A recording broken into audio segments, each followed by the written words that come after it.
एक लंबा और खुशहाल जीवन, हम सब यही तो चाहते हैं, है ना? सदियों से दुनिया भर में लोग इस सवाल का जवाब ढूंढ रहे हैं। लेकिन क्या हो अगर इसका जवाब जापान की एक बहुत पुरानी फिलॉसफी में छिपा हो? एक ऐसा विचार जो सिर्फ बस जीने की बात नहीं करता बल्कि जिंदगी को भरपूर जीने का रास्ता दिखाता है। तो इस सबसे बड़े सवाल का जवाब कहाँ मिलेगा? चलिए, इसका जवाब ढूंढने के लिए निकलते हैं एक सफर पर, दुनिया के एक बहुत ही अनोखे कोने में। जापान के दक्षिण में बसा है एक छोटा सा गांव, जहां खुशियां और लंबी उम्र कोई इत्तेफाक नहीं है, बल्कि ये तो वहां जीने का एक तरीका है। हाँ, इस जगह का नाम है ओगिमी, ओकिनावा। पूरी दुनिया में इसे लंबे जीवन का गांव या विलेज ऑफ लॉन्जेविटी के नाम से जाना जाता है। और जब इकिगाई किताब के लेखकों ने इसके बारे में सुना, तो जाहिर है वो भी हैरान रह गए। और बस वो निकल पड़े ये पता लगाने कि भाई ऐसा क्या है इस गांव में, इन लोगों की लंबी और सेहतमंद जिंदगी के पीछे आखिर राज क्या है। जरा इस नंबर पर नजर डालिए, चौंक गए ना? ओकिनावा में दुनिया की सबसे ज्यादा सेंटेनेरियन आबादी है। मतलब ऐसे लोग जो 100 साल या उससे भी ज्यादा जी चुके हैं। तो दिमाग में यही सवाल आता है ना, कि क्या ये वहां के खाने पीने का कमाल है, या साफ पानी का, या फिर राज कुछ और ही है, कुछ गहरा। और जब जवाब मिला तो वो चौंकाने वाला था। पता चला कि ये राज किसी एक चीज में नहीं, बल्कि एक बहुत ही शक्तिशाली सोच में छिपा है। एक ऐसा जापानी कॉन्सेप्ट जो वहां के लोगों की जिंदगी के हर एक पहलू को एक मकसद देता है। और वो शब्द है इकिगाई। इसका मतलब है जीने की एक वजह। ये वो चिंगारी है, वो आग है जो ओगिमी के लोगों को हर सुबह बिस्तर से उठने के लिए प्रेरित करती है। और पता है सबसे मजेदार बात क्या है?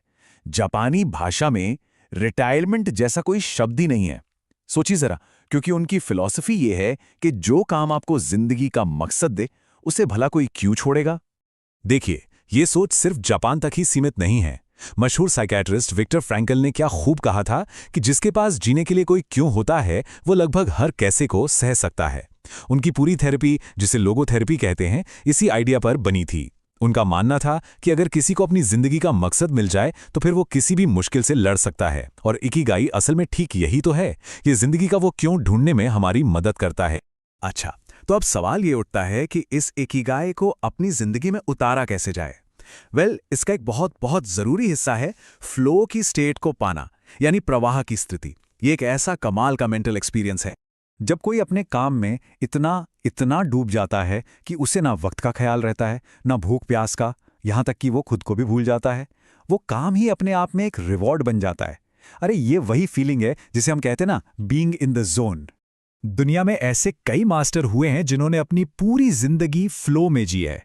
जैसे महान सुशी मास्टर ज़ीरो ओनो, जो आज भी अपने काम में परफेक्शन की तलाश में है। या फिर एनिमेटर हायाओ मियाज़ाकी, जो अपनी कला में ऐसे खो जाते हैं कि कुछ और याद ही नहीं रहता।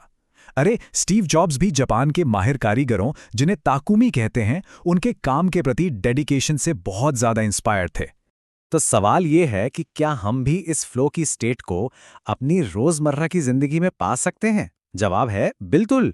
बस 3 सिंपल बातों का ध्यान रखना है। पहला, कोई ऐसा काम चुने जो थोड़ा चैलेंजिंग हो, पर इतना भी नहीं कि हो ही ना पाए। दूसरा, एक क्लियर गोल सेट करें कि करना क्या है। और तीसरा और सबसे जरूरी, एक समय पर एक ही काम, सारे डिस्ट्रैक्शंस को हटाकर बस उस काम में डूब जाइए। लेकिन रुकिए, इकिगाई सिर्फ एक दिमागी कसरत नहीं है। इसका एक बहुत गहरा कनेक्शन है हमारी आदतों से, हमारे शरीर से और हमारी कम्युनिटी से। ये सब चीजें जब मिलती हैं, तब जाकर एक मकसद भरी जिंदगी की नींव रखी जाती है। अब जरा इस पर गौर करिए। दुनिया में 5 ऐसी जगहों को पहचाना गया है जिन्हें ब्लू जोन्स कहते हैं।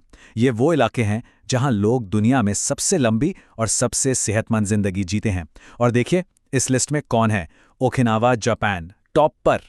पता है सबसे दिलचस्प बात क्या है?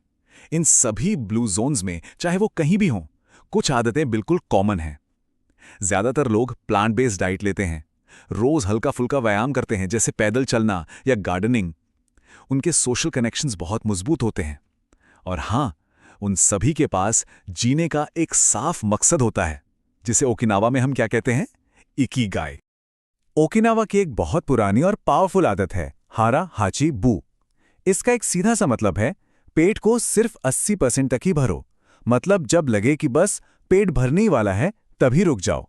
ये कम खाने की एक कला है जिससे शरीर पर ज्यादा बोझ नहीं पड़ता और एनर्जी भी बनी रहती है। लंबी उम्र के लिए ये बहुत जरूरी है।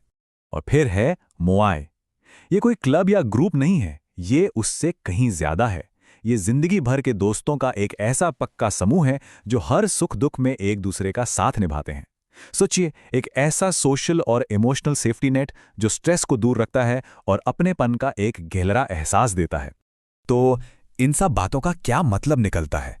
इकिगाई, फ्लो, हाराहाचिबू, मोआई, ये सिर्फ जापानी शब्द नहीं है। ये एक तरह से एक आईना है जिसमें झांककर हम सब अपनी जिंदगी के मकसद के बारे में सोच सकते हैं। ओकिनावा के एक 100 साल के एक निवासी की ये कविता मुझे लगता है पूरी फिलॉसफी का सार बता देती है। अपने मन और हाथों को व्यस्त रखो, 100 साल तक काम करते रहो और वो 100 साल तुम्हारे पास आएंगे। कितनी सीधी और गहरी बात है। बस अपने मन और शरीर को काम में लगाए रखो, एक मकसद के साथ जीते रहो और लंबी उम्र तो एक तोहफे की तरह खुद ब खुद मिल जाएगी। तो आज की हमारी ये पूरी बातचीत इसी एक सवाल पर आकर खत्म होती है। वो कौन सी एक चीज है जो हर सुबह बिस्तर से उठने की वजह देती है? अपना इकिगाई क्या है? क्योंकि शायद मकसद को पा लेना उतना जरूरी नहीं जितना उसे ढूंढते रहने का वो सफर है ना? वही तो असल जिंदगी है।